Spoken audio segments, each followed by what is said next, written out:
Shalom sahabatku yang dikasihi Tuhan. Selamat pagi, salam damai sejahtera bagi setiap kita. Sahabatku, tema renungan pagi hari ini yaitu nilai kesulungan. Mari kita buka Alkitab di dalam kitab Keluaran 40 ayat yang pertama sampai kedua. Berfirmanlah Tuhan kepada Musa, pada hari yang pertama dari bulan yang pertama, haruslah engkau mendirikan kemah suci, yakni kemah pertemuan itu.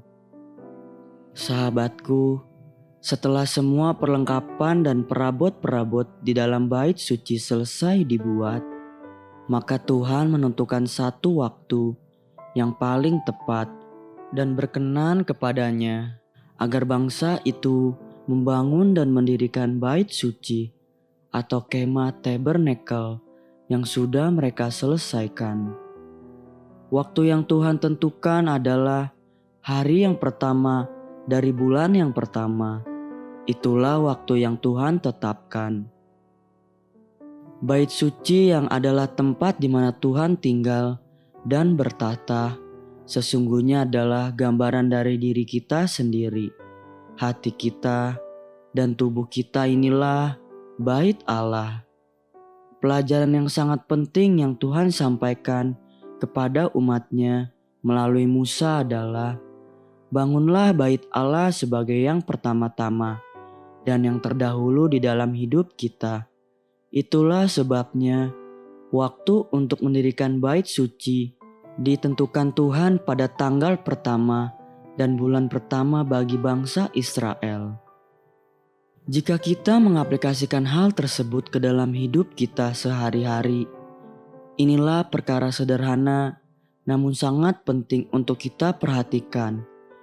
Waktu yang tepat untuk membangun bait Allah di dalam kita yaitu yang pertama-tama di dalam hidup ini. Kebenaran ini berkali-kali dikatakan dan diteguhkan oleh firman Tuhan. Dimulai dengan ketetapan tentang buah sulung dari hasil panen bangsa Israel. Seberkas panen pertama itu, mereka serahkan ke dalam bait Allah. Hasil ternak bangsa itu yang lahir pertama mereka serahkan untuk Tuhan di dalam bait-Nya. Kemudian Yesus sendiri mengajarkan hukum yang pertama dan terutama, yaitu mengasihi Tuhan Allah kita dengan segenap hati, segenap jiwa, dan dengan segenap kekuatan kita. Itulah cara Tuhan yang Dia sangat rindukan, bagaimana bisa belajar membangun bait Allah di dalam diri kita secara benar, yaitu dengan memperhatikan unsur kesulungan atau yang pertama-tama bagi Dia. Ayub adalah pribadi yang disebut Tuhan saleh, jujur, takut akan Tuhan, dan menjauhi kejahatan. Coba perhatikan agenda sehari-hari Ayub. Di dalam kitab Ayub 1 ayat yang kelima berkata, setiap kali apabila hari-hari pesta telah berlalu, Ayub memanggil mereka dan menguduskan mereka. Keesokan harinya, pagi-pagi, bangunlah Ayub, lalu mempersembahkan korban bakaran sebanyak jumlah mereka sekalian. Sebab pikirnya, mungkin anak-anakku sudah berbuat dosa dan telah mengutuki Allah di dalam hatinya. Demikianlah dilakukan Ayub senantiasa.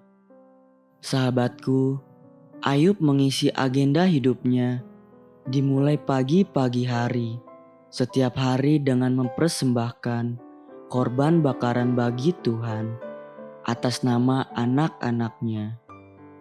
Jika kita lihat nama Nuh itu identik dengan kasih karunia, bahkan ketika pertama kali kata kasih karunia dicatat di dalam Alkitab, kata itu ditunjukkan bagi Nuh. Dan setelah Nuh tinggal di dalam bahtera sampai semua air itu surut, maka inilah yang terjadi di agenda Nuh pertama-tama. Di dalam kitab Kejadian 8 ayat yang ke-18 sampai dengan yang ke-20. Lalu keluarlah Nuh bersama-sama dengan anak-anaknya dan istrinya dan istri anak-anaknya, segala binatang liar, segala binatang melata, dan segala burung, semua yang bergerak di bumi, masing-masing menurut jenisnya. Keluarlah juga dari bahtera itu, lalu Nuh mendirikan mezbah bagi Tuhan, dari segala binatang yang tidak haram, dan dari segala burung yang tidak haram. Diambilnyalah beberapa ekor, lalu ia mempersembahkan korban bakaran di atas mezbah itu.